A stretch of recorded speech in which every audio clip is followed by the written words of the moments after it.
Hello, good morning students. जैसा कि हमने पिछले 4 लेक्चर पूरे कर दिए हैं पार्टनरशिप में, और आज का टॉपिक है हमारे पार्टनर कैपिटल अकाउंट। हमने एक बात की चर्चा पहले भी की थी कि टोटल पार्टनरशिप में कुल प्रैक्टिकल दृष्टि से टॉपिक को 5 भागों में बांटा गया है, और ये हमारा तीसरा भाग है। इससे पहले हमने चर्चा की थी P&L अप्रोप्रिएशन अकाउंट और इंटरेस्ट ऑन कैपिटल और इंटरेस्ट ऑन ड्राइंग।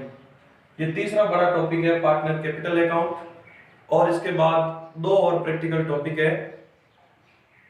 इससे थोड़ा पहले हम एक बड़ी चर्चा करते हैं। कल हमने पढ़ा था P&L अप्रोप्रिएशन, पूंजी पर ब्याज। ये बहुत डीपली प्रैक्टिकल पार्ट है। आज इसको हम खुल के देखते हैं। पूंजी पर ब्याज के अलग अलग कंडीशन में अलग अलग प्रोविजन है। हम प्रत्येक प्रोविजन की चर्चा करते हैं और इससे जुड़ी जुड़ी छोटी जानकारियां आपको देते हैं।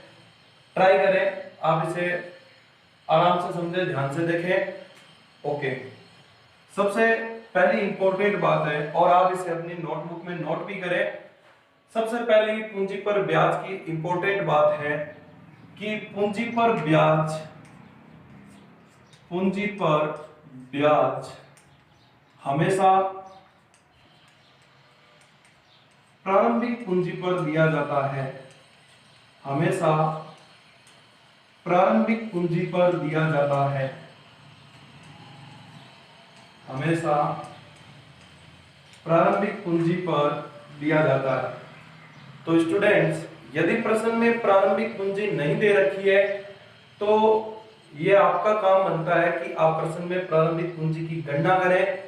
जैसे मान लीजिए एक प्रश्न में दे दिया ABC पार्टनर है और उनकी 31 मार्च को पूंजी निम्न थी, तो यहाँ ध्यान देवे 31 मार्च को जो पूंजी होती है वो क्लोजिंग होती है, और क्लोजिंग कैपिटल पर कभी भी ब्याज नहीं दिया जाता है। ब्याज हमेशा ओपनिंग कैपिटल पर मिलता है। तो यदि प्रश्न में ओपनिंग कैपिटल नहीं है तो हमारा पहला काम बनता है कि ओपनिंग कैपिटल की गणना करें। और ओपनिंग कैपिटल की गणना कैसे होती है, आइए चर्चा करते हैं। सबसे पहले प्रश्न में क्लोजिंग कैपिटल दे रखी होती है। क्लोजिंग कैपिटल ये प्रश्न में दे रखी है। इसमें ऐड करेंगे, ऐड ड्राइंग। यदि पार्टनर ने कोई आहरण कर रखा है तो उसे ऐड करेंगे। फिर हमारे पास एक नई टोटल आएगी, उसमें से लेस करेंगे एडिशनल कैपिटल, अतिरिक्त पूंजी। एडिशनल कैपिटल को घटाएंगे और चालू वर्ष के लाभों को भी घटाएंगे, करंट ईयर प्रॉफिट। इसको घटाएंगे तो हमारे पास जो कैपिटल आएगी वो ओपनिंग कैपिटल आएगी। ये हमारी ओपनिंग कैपिटल है। हमेशा ध्यान रखें, प्रश्न में अगर 1 अप्रैल को पूंजी दे रखी है तो वो नेचुरली ओपनिंग कैपिटल ही है, लेकिन 1 अप्रैल की पूंजी नहीं दे रखी है तो आप 31 मार्च को जो पूंजी दे रखी है उसकी मदद से ओपनिंग कैपिटल निकालने की ट्राई करें। ब्याज हमेशा ओपनिंग कैपिटल पर ही दिया जाएगा, इसे नोट कर लेवें। अगली एक बड़ी बात करते हैं। साधारणतः पूंजी पर ब्याज लाभों का नियोजन माना जाता है। 2 बातें हमने पहले भी चर्चा की थी अकाउंट में, 2 स्पेशल बातें। एक तो होता है लाभों पर प्रभार और एक होता है लाभों का नियोजन। इन दोनों में क्या डिफरेंस है उसकी चर्चा करते हैं। लाभों पर प्रभार का मतलब होता है कि फर्म को लाभ हो या न हो, पूंजी पर ब्याज देना कंपलसरी है। वापस सुने, लाभों पर प्रभार का मतलब है फर्म के पास चाहे प्रॉफिट हो या ना हो, पूंजी पर ब्याज देना कंपलसरी है। जबकि लाभों का नियोजन का मतलब होता है लाभ होने पर ही पूंजी पर ब्याज दिया जाएगा, अन्यथा नहीं। तो इसकी एक बड़ी डिटेल देखते हैं। पूंजी पर ब्याज पर लाभों का प्रभार और लाभों का नियोजन मानने के संबंध में क्या फर्क पड़ता है, चलो देखते हैं। पूंजी पर ब्याज की कितनी कंडीशंस बनती है। तो स्टूडेंट्स, पूंजी पर ब्याज की अगली गणना में हम देखते हैं कि पूंजी पर ब्याज के बारे में जब पुस्तक में इस प्रकार की 2 बातें आपको दिख जाए यदि संलेख में प्रावधान ही न हो, पूंजी पर ब्याज देने का संलेख में कोई प्रावधान ही नहीं हो, और यदि संलेख में कोई प्रावधान हो, तो यदि पूंजी पर ब्याज देने के बारे में संलेख में कोई प्रावधान नहीं हो तो ऐसी स्थिति में पूंजी पर ब्याज, ध्यान रखें, नहीं दिया जाएगा। ऐसी स्थिति में पूंजी पर ब्याज, ऐसी स्थिति में पूंजी पर ब्याज नहीं दिया जाएगा, पूंजी पर ब्याज नहीं दिया जाएगा, क्योंकि हमने पहले एक साझेदारी संलेख के अभाव में लागू होने वाले नियमों का अध्ययन किया था। उसमें हमें ये स्पष्ट बताया गया था कि संलेख के अभाव में पूंजी पर ब्याज नहीं दिया जाता है। तो यहाँ पर भी ये ध्यान रखें, यदि साझेदारी संलेख में पूंजी पर ब्याज के बारे में कोई स्पष्ट प्रावधान न हो तो आप पूंजी पर ब्याज न देवें, और स्पष्ट कमेंट में, टिप्पणी में लिख देवें कि संलेख में प्रावधान न होने पर पूंजी पर ब्याज नहीं दिया जाता है। और यदि संलेख में प्रावधान हो तो ऐसी स्थिति में हमारे पास 3 कंडीशन सामने आती है। एक एक की खुल के चर्चा करते हैं। पहली कंडीशन, दूसरी कंडीशन और तीसरी कंडीशन। यदि संलेख में प्रावधान है तो पूंजी पर ब्याज दिया जाएगा। अब क्या बातें आती है? पहली बात, यदि फर्म के पास पर्याप्त लाभ हो, यदि फर्म के पास पर्याप्त लाभ हो तो ऐसी स्थिति में संपूर्ण ब्याज दिया जाएगा। ऐसी स्थिति में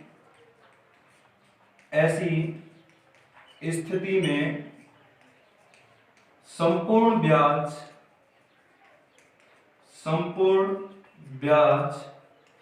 दिया जाएगा। दूसरी स्थिति आती है, यदि फर्म को हानि हो, यदि फर्म को हानि हो, ध्यान रखें, फर्म को हानि होने पर पूंजी पर ब्याज नहीं दिया जाता है, क्योंकि पूंजी पर ब्याज हम लाभों का नियोजन मानते हैं, और लाभों का नियोजन का अर्थ होता है लाभ होने पर ही ब्याज देवे, नहीं तो नहीं। स्पष्ट ध्यान देवे, यदि फर्म को हानि हो तो ऐसी स्थिति में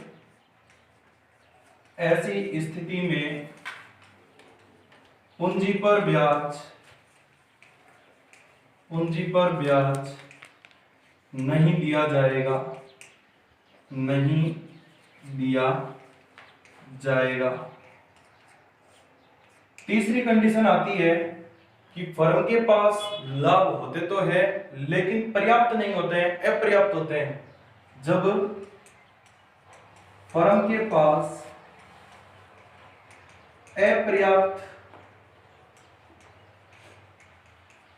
अपर्याप्त लाभ हो, स्टूडेंट्स यहां अपर्याप्त लाभ का क्या अर्थ है?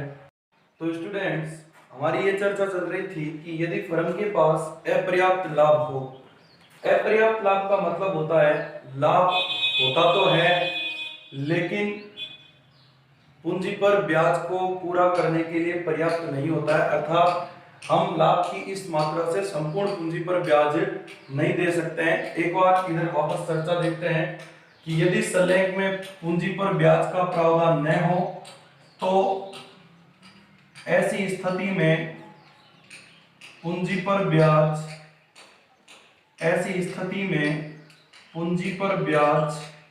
नहीं दिया जाएगा, पूंजी पर ब्याज नहीं दिया जाएगा। सेकंड कंडीशन अपनी आती है कि यदि संलेख में प्रावधान हो, और उसकी पहली कंडीशन, यदि फर्म के पास पर्याप्त लाभ हो, यदि फर्म के पास पर्याप्त लाभ है तो संपूर्ण ब्याज दिया जाएगा, तो संपूर्ण ब्याज दिया जाएगा।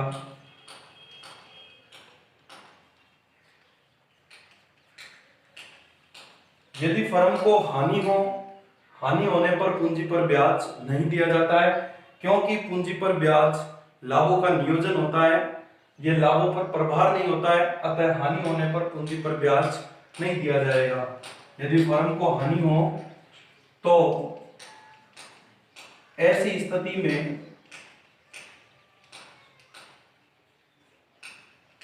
पूंजी पर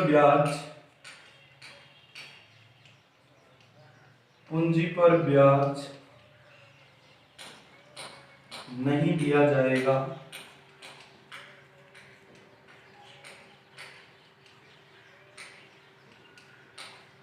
तीसरी कंडीशन है, यदि फर्म के पास अपर्याप्त लाभ हो।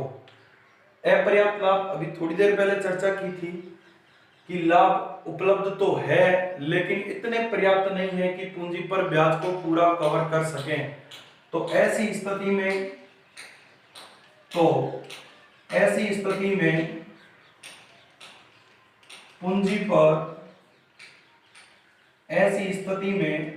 पूंजी पर आनुपातिक ब्याज दिया जाएगा। ऐसी स्थिति में पूंजी पर आनुपातिक ब्याज दिया जाएगा। आनुपातिक ब्याज का अर्थ है उतना ही ब्याज दिया जाएगा जितने हमारे पास लाभ अवेलेबल है। आइए इस टॉपिक को हमने एग्जांपल से समझते हैं। मान लीजिए हमारे ए और बी दो पार्टनर है, ए बी सी तीन पार्टनर है। तीनों की पूंजी क्रमशः 50,000, 60,000 व 50,000 थी। पूंजी पर ब्याज 10% की दर से अलाउड है। सलेख में पूंजी पर 10% ब्याज का प्रावधान है और समाप्त वर्ष के लिए फर्म का लाभ हमारे पास कुल मिलाकर 10,000 रुपए था। फर्म का लाभ कुल मिलाकर के 10,000 रुपए था। अब हम एक बार चर्चा करते हैं। यदि ए बी सी तीनों की पूंजी को जोड़ें तो 50 और 60 90 और 50 1,40,000 होते हैं और तीनों की पूंजी को यदि जोड़ें तो 1,40,000 रुपए होते हैं और 1,40,000 का 10% 14,000 रुपए होता है। 1,40,000 का 10% 14,000 रुपए होता है, जबकि फर्म के पास कुल लाभ 10,000 ही अवेलेबल है। ऐसी स्थिति में हम यह निर्णय ले पाते हैं कि लाभ अवेलेबल तो है लेकिन पूंजी पर ब्याज को देने के लिए पर्याप्त नहीं है। तो हमारी कंडीशन नंबर 3 अप्लाइड होगी। थर्ड कंडीशन बोलती है कि जब अपर्याप्त लाभ हो तो ऐसी स्थिति में पूंजी पर आनुपातिक ब्याज दिया जाएगा। आनुपातिक ब्याज देने का साधारण सा अर्थ है कि लाभों की राशि को पूंजी अनुपात में बांट दिया जाएगा। ये लाभों की राशि इसे पूंजी के अनुपात में बांट दिया जाएगा। पूंजी के अनुपात में बांट दिया जाएगा। तो चर्चा करते हैं। ए बी सी की पूंजी 50,000, 60,000, 50,000 है। इनकी पूंजी का अनुपात 5:6:5 आता है। सारे जीरो काटने पर ये जीरो काट दिए 4-4, तो हमारे पास पूंजी का अनुपात आ रहा है 5, 6 और 5। तो इस संपूर्ण राशि को, लाभों की संपूर्ण राशि को 5, 6, 5 में बांट देंगे और इसे ही बोला जाता है पूंजी पर आनुपातिक ब्याज देना। अर्थात लाभों को पूंजी अनुपात में बांट दिया जाएगा। लाभों को पूंजी अनुपात में बांट दिया जाएगा। लाभों को पूंजी अनुपात में बांट दिया जाएगा। तो स्टूडेंट्स, ये हमारी मुख्य दो चर्चाएं थी। यदि सलेख में पूंजी पर ब्याज का प्रावधान न हो तो ध्यान रखें ऐसी स्थिति में पूंजी पर ब्याज देवे ही नहीं, क्योंकि सलेख में इसका उल्लेख नहीं है। और यदि सलेख में स्पष्ट प्रावधान हो तो निम्न 3 कंडीशन हमारे सामने खुलती है। यदि पर्याप्त लाभ हो तो संपूर्ण ब्याज दे दीजिए, यदि हानि हो तो ऐसी स्थिति में पूंजी पर ब्याज नहीं दिया जाएगा, और यदि फर्म के पास अपर्याप्त लाभ हो यानी पूंजी पर ब्याज को कवर करने के लिए लाभों की मात्रा पर्याप्त नहीं है, तो ऐसी स्थिति में लाभों की राशि को पूंजी अनुपात में साझेदारों में बांट दिया जाएगा। ये एक साधारण सा उदाहरण था, हमने इसको लिया और उसके बाद एक इसके बड़े एग्जाम्पल की चर्चा करेंगे। इससे पहले आप छोटी छोटी 2 बातों को नोट करें। पहली बात, ये है, ये दो कंडीशन पूरी हो गई। उसके बाद एक और कंडीशन आती है, जब प्रश्न में स्पष्ट रूप से बोल दिया जाए कि पूंजी पर ब्याज को लाभों पर प्रभार ही माना जाए। हालांकि कभी भी पूंजी पर ब्याज सूचना के अभाव में प्रभार नहीं होता है, हमेशा लाभों का नियोजन होता है। लेकिन प्रश्न में बोल दिया जाए कि पूंजी पर ब्याज को लाभों का प्रभार माना जाए, तो ऐसी स्थिति में आप इन कंडीशन से दूर रहें। लाभों पर प्रभार मानने पर हर स्थिति में पूंजी पर ब्याज दिया जाएगा, चाहे फर्म के पास प्रॉफिट हो या न हो, प्रॉफिट हो या लॉस हो, दोनों ही स्थितियों में पूंजी पर ब्याज दिया जाएगा। तो ये पूंजी पर ब्याज का एक अन्य केस था। यदि प्रश्न में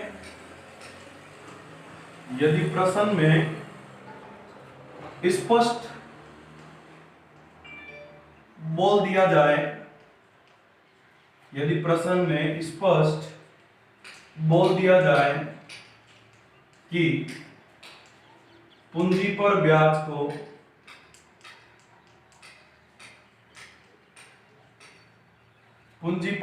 को लाभों का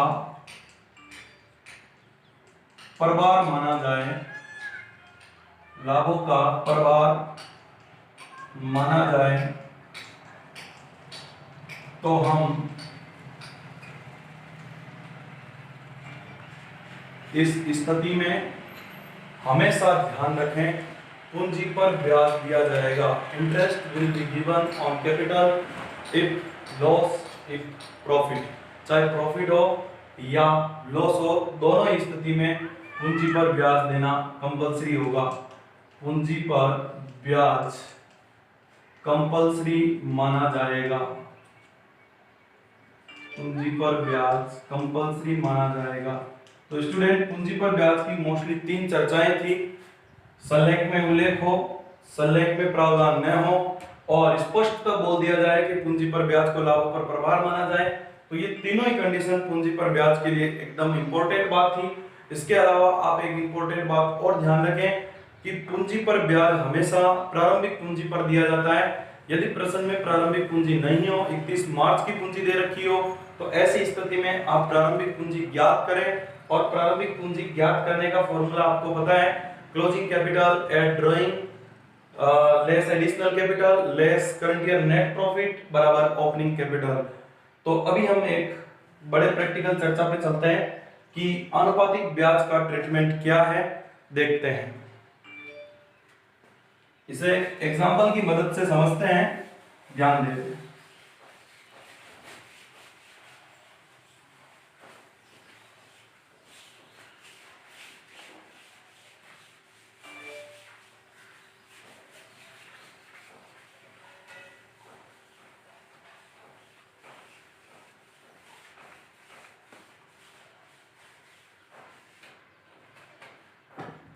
मान लीजिए ए बी दो पार्टनर है 3:2 में। इसकी पूंजी 30,000 रुपए और बी की पूंजी 20,000 रुपए थी। संलेख में प्रावधान था, संलेख में पूंजी पर ब्याज के लिए, पूंजी पर ब्याज के लिए 10% का प्रावधान था। संलेख में पूंजी पर ब्याज के लिए 10% का प्रावधान था और संलेख में यह भी प्रावधान था कि ए को